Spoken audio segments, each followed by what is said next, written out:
Kasukses, may sasabihin lang ako dahil nararanasan ko din ito kaya gusto ko lang sabihin o ibahagi sa iyo sa video ito, lalo na sa mga bago o nawawala ng pag-asa sa paggawa ng video. Alam kong minsan ay nakakaramdam tayo ng pagod at pag-aalinlangan sa paggawa ng video, pero gusto ko lang kayong paalalahanin ng ilang simpleng bagay. Ang inyong boses at kwento ay may halaga. Bawat isa sa atin ay mayroong natatanging kwento na makakatulong at makaka-inspire sa iba. Huwag matakot ibahagi ito. Ang pagsisimula ay mahalaga kaysa sa pagiging perfecto. Huwag matakot magkamali o magkaroon ng imperfection dahil dito tayo natututo at lumalago.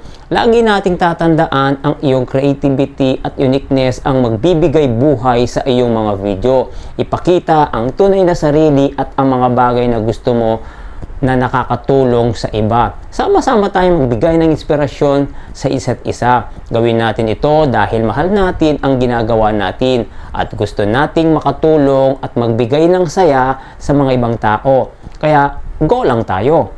Nais ko lang magbigay ng konting motivation at inspirasyon sa iyo kasukses. Kung ikaw ay nagpaplano o nagtatrabaho sa iyong mga tutorial videos, tips o ibang mga content, narito ang mga ilang mga paalala.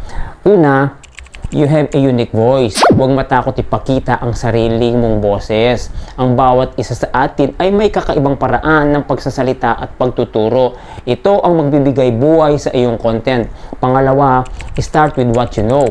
Simulan sa mga bagay na malapit sa puso mo. Ang pagbibigay ng impormasyon mula sa iyong sariling karanasan ay mas makakatulong at mas magiging kapani-paniwala. Okay? Ang pangatlo, consistency is the one of the key. Ang pagiging consistency ay mahalaga. Mag-set ng schedule para sa iyong mga video, para sa mga sumusubaybay sa iyo. Ito rin ay magpapatibay sa iyong audience. Pangapat, embrace imperfection. Walang perpektong video. Kung may mga pagkakamali, ituring itong pagkakataon para matuto at mapabuti ang iyong gawa sa susunod. Panglima, connect with your audience. Makinig sa iyong audience at makipag-ugnayan sa kanila. Ang feedback ay maaaring magbigay inspirasyon sa mga susunod mong video. Panganim, celebrate small victories. I-celebrate mga malilit mong tagumpay. Sa bawat hakbang na ito ay magbibigay ng inspirasyon sa iyo at sa iyong audience. Pangpito, never stop learning sa mundo ng content creation. Ito'y magbibigay at nagbabago sa iyo at huwag matakot mag-explore ng mga bagong konsepto at pagkatuto ng mga bagong karanasan. Huwag mawala ng pag-asa at palaging tandaan ang iyong boses ay may halaga at may mayambag sa ibang tao. Sige lang, ipagpatuloy ang galing sa pagsusulong ng iyong mga content na ginagawa. Maraming salamat kasukses at see you sa mga susunod nating mga video. Bye-bye and God bless po!